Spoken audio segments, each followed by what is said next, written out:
साथियों नमस्कार। साथियों, हमारे देश में एक समस्या धीरे धीरे बढ़ती चली जा रही है और हमारे देश को अंदर ही अंदर खोखला कर रही है। यह समस्या है इलीगल माइग्रेशन की। भारत एक ऐसा देश जिसमें सहिष्णुता बहुत ज्यादा है, जिसमें एक्सेप्टेंस बहुत ज्यादा है, जहां हर तरह के धर्म के लोग भारत में आके रह सकते हैं, हर संस्कृति के लोग भारत में आके रह सकते हैं।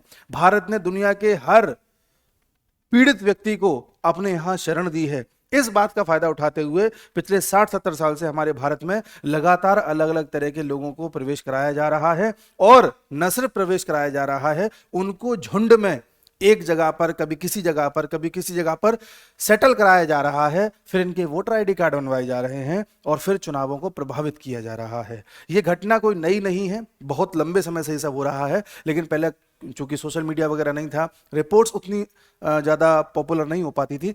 अब धीरे धीरे पता चलने लगा है कि हमारे देश को पिछले कई साल से अंदर से कैसे खोखला किया गया है। हाल ही में एक रिपोर्ट आई है टिस की, TISS, Tata institute of social sciences, Mumbai में इंस्टीट्यूट है, सोशल साइंसेस में पढ़ाता है। इन्होंने एक रिसर्च करी, एक स्टडी करी इन्होंने अपने हिसाब से। उसमें इन्होंने ये पाया, आप खुद देखिए, कि 2051 तक, यानी अगले मुश्किल से 25-27 साल के बाद मुंबई में हिंदुओं की आबादी लगभग 51% घट जाएगी। अर्थात वहां पर इलीगल तरीके से मुसलमानों को ला करके बसाया जा रहा है। ये मुसलमान बांग्लादेशी भी हैं, ये रोहिंग्यास भी हैं, और धीरे धीरे धीरे धीरे इनको इस तरह से सेटल किया जा रहा है कि सब एक जगह पर इकट्ठे रहे, जिससे इन्हें कोई परेशान ना कर सके और कल को वोट की ताकत भी सबकी एक साथ एक जगह पड़े। बिखरे बिखरे से रहेंगे तो हो सकता है वो किसी और को वोट दिया है, वो किसी और को वोट दिया है, वो किसी और को वोट दिया है। इकट्ठा रखोगे तो सबको मैसेज कन्वे करना आसान रहेगा। मैं आज तक ये नहीं समझ पाया, मैं चूंकि एक विद्यार्थी हूं, मुझे नहीं पता कि क्या गणित रहा होगा उस वक्त का, कि वो क्या कारण था, वो क्या गणित था, वो क्या विज्ञान था कि भारत को तोड़ करके पाकिस्तान बनाया गया। आप किसी भी व्यक्ति से पूछो कि पाकिस्तान क्यों बना, तो वही कहेगा कि भाई मुसलमान एक अलग देश चाहते थे इसलिए बन गया। ठीक है साहब, आपको इस देश में साथ नहीं रहना था, आपको परेशानी हो रही थी, आप चाहते थे अलग देश ले लें, ले लिया आपने। अब आप कहते हैं कि नहीं हमें हिंदुस्तान में भी रहना है, कुछ लोगों को रहिए। फिर आप कहते हैं नहीं नहीं हमें हिंदुस्तान में भी रहना है और हिंदुस्तान में हमें हक भी ज्यादा चाहिए। आपको कॉन्स्टिट्यूशन के हिसाब से दे दिए गए, आपका मुस्लिम पर्सनल लॉ बोर्ड अलग चल रहा है, आपका वक्फ बोर्ड अधिनियम अलग चल रहा है, सब कुछ अलग है। धीरे धीरे धीरे धीरे आप अपनी पॉपुलेशन भी बढ़ा रहे हैं। फिर आप कहते हैं कि नहीं हम जो कहेंगे वैसा ही होगा। मतलब क्या चाहते हैं? इस देश का बंटवारा किन ताकतों ने किया था, क्या सोच करके किया था? आखिर नेहरू और गांधी इस बात पर राजी क्यों हो गए थे कि देश का बंटवारा हो? आज मान लीजिए एक घर में दो भाई रहते हैं और वो दोनों भाई पीछे पड़ जाएं कि भाई हम साथ नहीं रह सकते, तो पिताजी कहेंगे अच्छा ठीक है, तुम में से एक भाई के लिए मैं अलग से घर बनवा दे रहा हूं, तुम वहां रहो। वो कहेगा हाँ हाँ मुझे अलग घर दे दो। अब उसके लिए अलग से घर बनवा दिया गया। वो भाई अभी भी यहीं आ जाता है, बार बार कहता है इस घर में मुझे ज्यादा खाना खाना है, इसी घर में मुझे ज्यादा बड़ा कमरा चाहिए। पिताजी कहते हैं तेरे को अलग कमरा दे दो, घर दे तो दिया, नहीं नहीं मुझे यहीं चाहिए। ये कोई आपको वाजिब जिद नजर आ रही है? जब हम पर्दे के पीछे जाकर के देखते हैं या इतिहास में जाके देखते हैं तो पता चलता है कि जो हमें दिखाया गया वो सच नहीं था।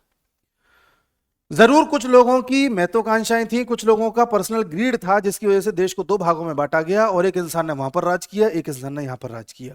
उसके बाद भी उस इंसान की जितनी भी आगे पीढ़ियां आती गईं, पार्टीज में अलग अलग जो नेता उभरते गए, उन सब ने यही प्रयास किया कि जो ये फसल बोई थी इस देश में माइनॉरिटी के नाम पर, उस फसल को बड़ा करके उससे फल खाए जाए।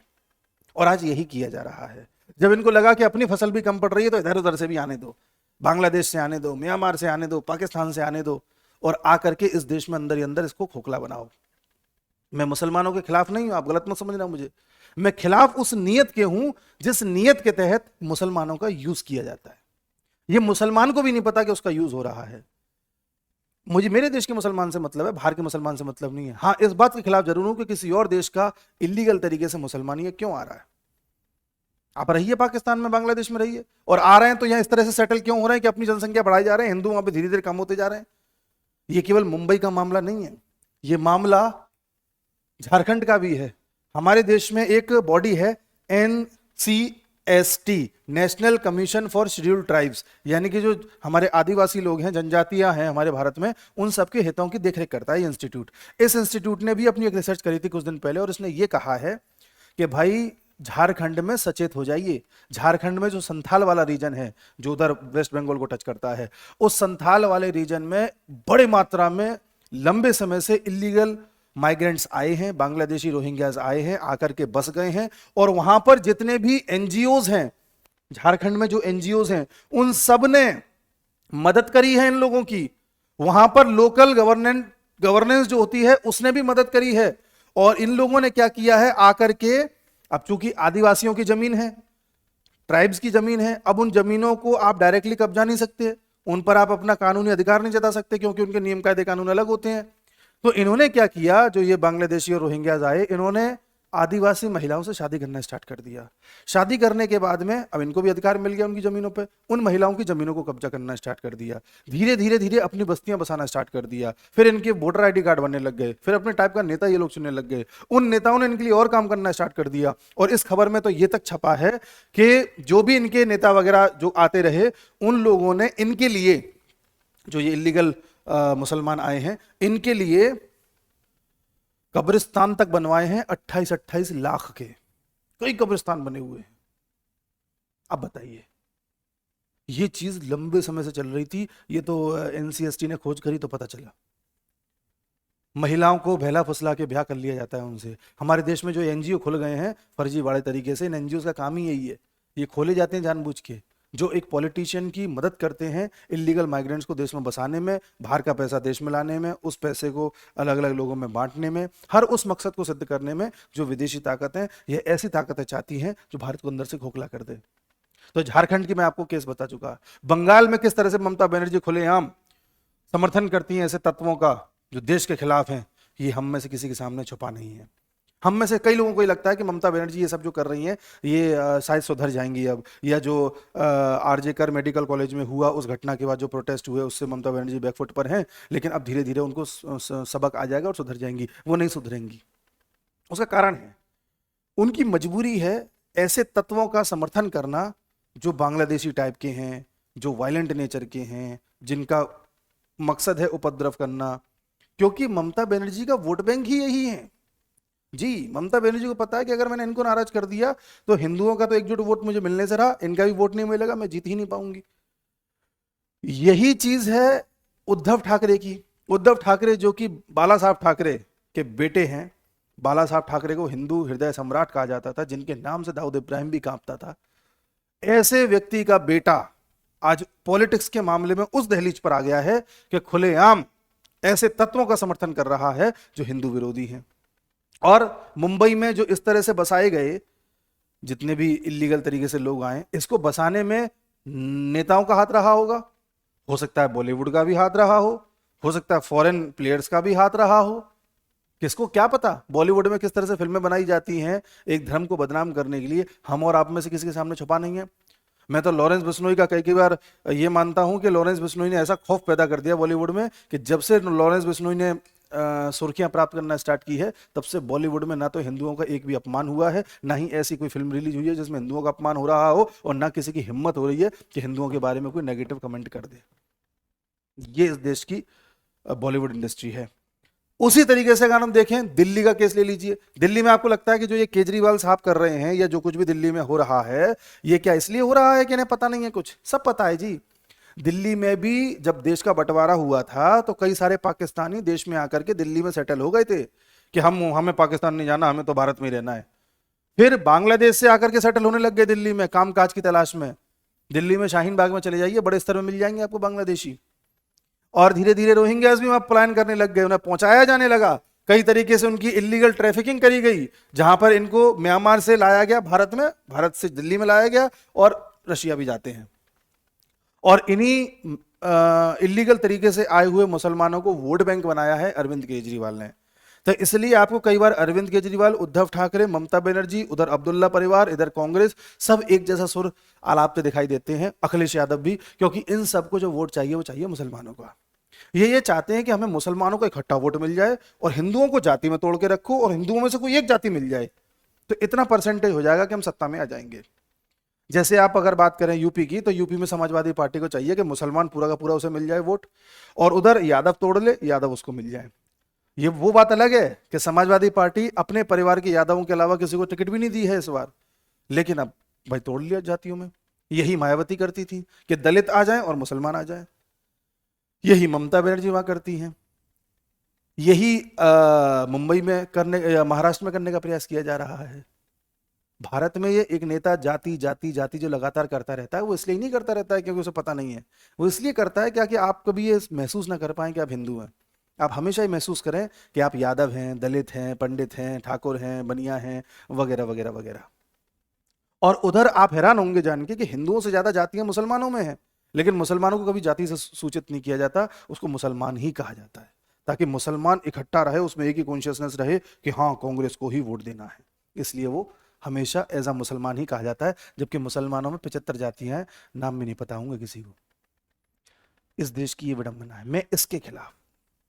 आप जानते ही नहीं होंगे जो आजकल के सन 2000 के बाद के पैदा हुए जो लोग हैं, कि हमारे देश में कॉन्स्टिट्यूशन को इस तरह से घुमाया फिराया गया कांग्रेस के द्वारा कि ये कॉन्स्टिट्यूशन कांग्रेस के वोट बैंक को खुश करता रहे। ऑन रिकॉर्ड है, संग्रहालय में मौजूद है वो चिट्ठी जो जवाहरलाल नेहरू ने राजेंद्र प्रसाद को लिखी थी कि मैं मुस्लिम पर्सनल लॉ बोर्ड लाना चाहता हूं, हिंदू कोड बिल लाना चाहता हूं। हिंदू कोड बिल का मतलब होता है कि मैं ऐसे नियम कायदे कानून लेके आ रहा हूं जो ये कहते हैं कि हिंदुओं को कॉन्स्टिट्यूशन के अनुसार चलना है। एक हिंदू एक ही शादी कर सकता है एक बार में, दूसरी करनी है तो पहली वाली को डिवोर्स दो। हिंदुओं के नियम कायदे कानून सेम वैसे ही है जैसे कॉन्स्टिट्यूशन है। मुसलमानों के लिए वो कह रहे हैं कि इनके लिए अलग से पर्सनल लॉ बोर्ड ले आएंगे, इनके नियम कायदे कानून अलग चलेंगे। राजेंद्र प्रसाद इसके खिलाफ थे कि आप ऐसा क्यों कर रहे हो, उन्होंने कहा तुम चुप रहो, किसी को बताना हो तो होने दो।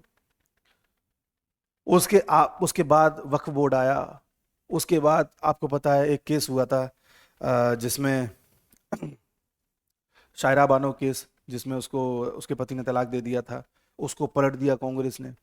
ऐसे न जाने, मैंने कई वीडियो बनाए हैं, ऐसे कई केसेस हैं जहां पर ये पूरी कोशिश की गई कांग्रेस के द्वारा कि मुसलमानों को खुश किया जाए। मुसलमानों का विकास नहीं, विकास करते तो आज मुसलमान बहुत पढ़े लिखे और बहुत पैसा कमा रहे होते ना। इनको सिर्फ यूज करने के लिए, इनका यूज जो जो हम कर सकें, इसलिए इनको खुश करके रखा जाए। जब इन्हें लगा कि साहब अंदर के मुसलमान कम पड़ जाएंगे तो बाहर से भी लाओ, कोई दिक्कत नहीं है। तो ये चीज भारत में चलती चली आ रही है। अच्छा, ये चीज जम्मू कश्मीर तक भी पहुंची, जहां पर फारूक अब्दुल्ला ये कहते थे एक जमाने में, अभी भी कहते हैं कि हमें रोहिंग्यास के साथ बर्बरता से पेश नहीं आना चाहिए, इंसानियत के साथ पेश आना चाहिए। अरे हो ओ हो रोहिंग्यास के साथ ऐसे तो भैया हमारे देश में नेता हैं। जम्मू कश्मीर में भी किस तरह से उठापटक हुई है सबके सामने है। जम्मू कश्मीर की जो असेंबली है वहां पर पहले क्या हुआ, अभी 4 नवंबर को जो पीडीपी पार्टी है उसके एक विधायक ने एक कह सकते हैं एक प्रस्ताव पारित करने के लिए एक पेशकश रखी कि भाई हम ये चाहते हैं कि धारा 370 और 35A को दोबारा लाया जाए, यानी उसको लागू किया जाए। ये एक तरीके से इनका कह सकते हैं कि प्रस्ताव था। ये कोई विधेयक वगैरह नहीं था, कोई बिल वगैरह नहीं था, ये बस एक सहमति जताने वाला प्रस्ताव था। तो साहब वो ले आए। उसके बाद अभी 2 दिन पहले भी एक घटना हुई कि जहां पर एक नेता ने, जो राशिद इंजीनियर है, आपने सुना होगा, उन्हीं के भाई हैं, शायद शेख खुर्शीद उनका नाम है, जो एमएलए का चुनाव अभी जीते हैं। राशिद इंजीनियर जेल में थे, उनके ऊपर चार्ज थे देशद्रोह के। तो उनके भाई ने भी इसी तरह का जो है एक प्रस्ताव पारित करने की बात कही कि धारा 370 और 35A को दोबारा लाया जाए। इसके समर्थन में कुछ एनसी के नेता भी थे, उनके सिग्नेचर भी थे उस प्रस्ताव पे। तो जैसे ही बात दोबारा उठी और स्पीकर तक पहुंची तो बीजेपी के कुछ विधायकों ने इसका विरोध किया। विरोध करते करते वो विधायक एग्रेसिव हो गए बीजेपी वाले, कि तुम ये क्या बातें कर रहे हो, ये सब नहीं हो सकता इस देश में, ये नहीं चलेगा, दो संविधान, 2 कानून नहीं चलेंगे इस देश में, देश एक है। तब बीजेपी के विधायकों को उठापटक करके बाहर फेंक दिया गया मार्शल्स के द्वारा। और वहां पर इस जो ये इनका ये प्रस्ताव था इसको पारित करा लिया गया स्पीकर के द्वारा। तो अब हैरानी देखिए हमारे देश में नेताओं की कितनी हिम्मत है कि 370 दोबारा लाने का प्रस्ताव पेश भी करना जानते हैं, उसको पारित करना भी जानते हैं, और देश शक्ल देखता रह जाता है। देश को अंदर से कितना खोखला किया गया है कि आज भी ऐसी चीजें पारित करने की हिम्मत इनके अंदर है जिससे देश टूटने के चांसेस हों। ये कष्ट है हम लोगों का। कई लोगों को लगता होगा हम किसी पार्टी विशेष के लिए बोल रहे हैं, नहीं जी, हमें ये कष्ट है मेरे देश में रह के कोई मेरे देश को तोड़ने की सोच कैसे सकता है? इसराइल में करके दिखाइए आप, कनाडा में हिंदू मंदिर में जो उन्होंने करके दिखा दिया। अगर यही अगर इसराइल जैसे ज्यूज के साथ होता ना, यहूदियों के साथ, तो इसराइल चुन चुन के साफ कर देता, चुन चुन के साफ कर देता। लेकिन मेरे देश के लोग तो भाई सेक्युलरिज्म के नाम पर, लिबरल के नाम पर, जन काय काय के नाम पर जो है ये सोचते हैं कि अभी छोड़ो। कुछ लोग पक्ष में बोलना भी चाहते हैं तो उन्हें लगता है कि हम बीजेपी का साउंड ना हो जाए, इसलिए चुप रहो। नहीं साहब, देश आपका है, बीजेपी कांग्रेस आते जाते रहेंगे। खैर, मैं आगे बढ़ता हूं। ये जो खबर है माइग्रेंट्स की, ये सिर्फ भारत तक ही सीमित नहीं है, दुनिया के हर जगह पे ये हो रहा है। यूएस सबसे ज्यादा इस चीज से परेशान है। यूएस में तो देखिए सन 2022 में 11 मिलियन इमिग्रेंट्स बढ़ गए थे। 11 मिलियन का मतलब होता है लगभग लगभग 1 करोड़ से ज्यादा, 11 करोड़ के आसपास, शायद यही हुआ ना। 1 करोड़ से ज्यादा लोग अवैध तरीके से यूएस में प्रवेश कर चुके हैं 2022 तक। और इस रिपोर्ट के अनुसार, जो इनकी रिपोर्ट है, इस रिपोर्ट के अनुसार ये ज्यादा तो थे, लेकिन इससे भी ज्यादा हुए थे 2007 के आसपास, 5 से 7 के बीच में। और ये दोनों ही कालखंड वो थे जब डेमोक्रेट्स की वहां पे सत्ता थी। डेमोक्रेट्स यानी कि जो बाइडन, कमला हैरिस, या आपके ये जो ओबामा, ये सब जो लोग हैं, इनका मकसद ही यही है कि इन लोगों को भरो, इनको वोट बैंक बनाओ और अपनी पॉलिटिक्स चमकाओ, जैसे यहाँ पे कांग्रेस करती है। यही यूएस में हुआ, यही यूके में हुआ। यूके में ऋषि सुनाक क्यों हारे इस बार? ऋषि सुनाक हारे ही इसलिए क्योंकि ऋषि सुनाक ने ये बोल दिया था कि जितने भी लोग इलीगल तरीके से यूके में आए हैं, इंग्लैंड में आए हैं, मैं उन सबको बाहर भेज दूंगा। क्योंकि अफ्रीका में एक बड़े स्तर पर अरब स्प्रिंग हुआ था 2011 में, तो वहां पर कई लोगों का जीवन अस्त व्यस्त हो गया था। तो वहां से लोग अफ्रीका छोड़ करके, अफ्रीका के जो मुस्लिम राष्ट्र हैं वहां के लोग अफ्रीका छोड़ करके मेडिटेरेनियन सी पार करके और फिर इंग्लिश चैनल पार करते हुए पहुंच गए थे यूके में। पूरी यूरोप में फैले हुए हैं, तो फ्रांस में भी हैं, यूके में भी है, जर्मनी में भी, स्पेन में, हर जगह है। तो यूके में पहुंच गए थे। तो यूके में ऋषि सुनाक ने बोला था अभी 4-5 महीने पहले कि मैं जो है इन सबको, इलीगल जितनी माइग्रेंट्स है सबको बाहर कर दूंगा। फलस्वरूप उनकी सत्ता गिर गई, हरवा दिया डेमोक्रेट्स ने, उनका प्रभाव वहां भी है। और इसमें तो ये तक देखा जाता है कि जो चैनल है, इंग्लिश चैनल, इसमें लगभग लगभग, मैं आपको रिपोर्ट दिखाऊं तो देखो, छोटी छोटी नावों से आते हैं, पार कर जाते हैं समुद्र को और पहुंच जाते हैं यूके। अफगानिस्तान से आते हैं 5000 के आसपास, 2024 में आए थे ये, ठीक है। ईरान से आए, Vietnam, Turkey, Syria, Eritrea, Iraq, Sudan, Albania, Kuwait, अन्य। इतना इनका, देखो, more than 80% of small boats arrival in the 12 months to June 2024 were male and where age were recorded more than 40% were between 25 to 39 years old. यानी कि 40% से ज्यादा ऐसे लोग थे जिनकी उम्र 25 से 39 साल के बीच थी, जिनमें से 80% से ज्यादा मेल थे और 1 साल के अंदर अंदर वहां पर पहुंचे हैं। हजारों लोग हर साल इलीगल तरीके से यहां पहुंचते थे, जिसको लेकर के गुस्सा था लोगों में। 2023 में लगभग लगभग 29,400 लोग यूके पहुंचे थे स्मॉल बोट्स के जरिए। फ्रांस में भी इमैनुअल मैक्रों के खिलाफ लोग क्यों खड़े हैं, या उनकी पार्टी पार्लियामेंट में क्यों हरा दी गई डेमोक्रेट्स के प्रभाव या डीप स्टेट्स के प्रभाव के द्वारा, उसका कारण यही है। आपने देखा होगा फ्रांस में बड़े दंगे होते हैं, दंगे करने वाले यही है। ये पहले कहते हैं कि हम परेशान हैं, हमें युद्ध में परेशान किया जा रहा है, हमें प्लीज शरण दे दो, शरण दे दो, शरण दे दो। अब यूरोप तक कहता है कि हम तो भाई शरण दे देते हैं, हम तो भाई बहुत बड़े मानव के हितों की रक्षा करने वाले लोग हैं, तो शरण दे दी। उसका कहते हैं हमें खाना दे दो, खाना दे दो, खाना दे दो, खाना दे दिया। फिर कहते हैं हमें नौकरी दे दो, नौकरी दे दो, नौकरी दे दो, नौकरी दे दी। फिर कहते हैं हमें कहीं थोड़ा सा रहने को घर दे दो, दे दिया। जैसे सेट हुए फिर ये अपना बच्चा पैदा करना स्टार्ट करते हैं। अब यूरोप ने तो बच्चे पैदा करना बंद कर दिया है, ये बढ़ाए जा रहे हैं। फलस्वरूप 10, 12, 15 साल में वहां पे इनकी तादाद अच्छी खासी हो जाती है। तब तक अपने ये कार्ड वगैरह, सिटीजनशिप वगैरह सब ले चुके होते हैं, और फिर जो है ये वोटिंग करने जाते हैं। वोटिंग करके ऐसा नेता चुन देते हैं जो इन्हीं की बात कहता है। फिर ये वहां कहते हैं कि हमारी तरह की नियम कायदे कानून बनाओ, हमारी जैसे शरिया कानून लागू करो, ये करो, वो करो। यूरोप में ये बातें उठी हैं जी। तो हमें इस बात से सचेत रहना है कि हमारे बगल वाला आदमी क्या वास्तव में भारतीय है, और वो कौन सी पार्टीज हैं जो इनको सपोर्ट कर रही हैं। हरियाणा में अभी इलेक्शन हुए थे, रिजल्ट आया था, तो वहां पे एक जगह है नूह, NUH, नूह, जहां पर पिछले साल दंगे हुए थे। वहां से एक व्यक्ति जीता है, कांग्रेस का है, पूरे हरियाणा में सबसे ज्यादा मार्जिन से जीता है वो। और जिस जगह से वो जीता है वहां पर 80% आबादी मुसलमानों की है, जिनमें से बड़ा सेक्शन बांग्लादेशी और रोहिंग्यास का है। कर लीजिए क्या करेंगे आप। अभी भी कोई ना समझे तो उससे बड़ा ब्रेन वॉश्ड कोई नहीं है।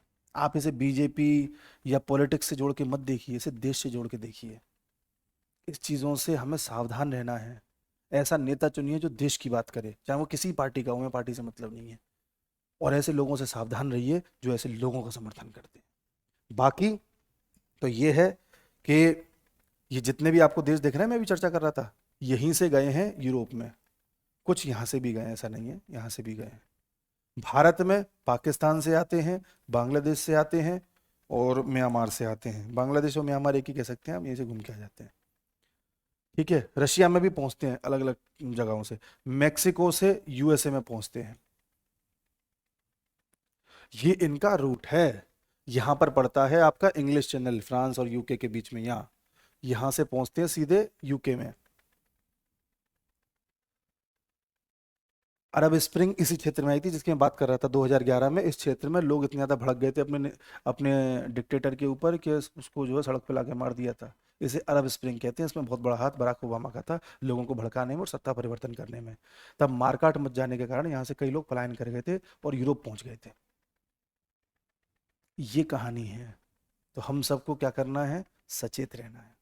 मिलते हैं अगले वीडियो में, तब तक के लिए नमस्कार।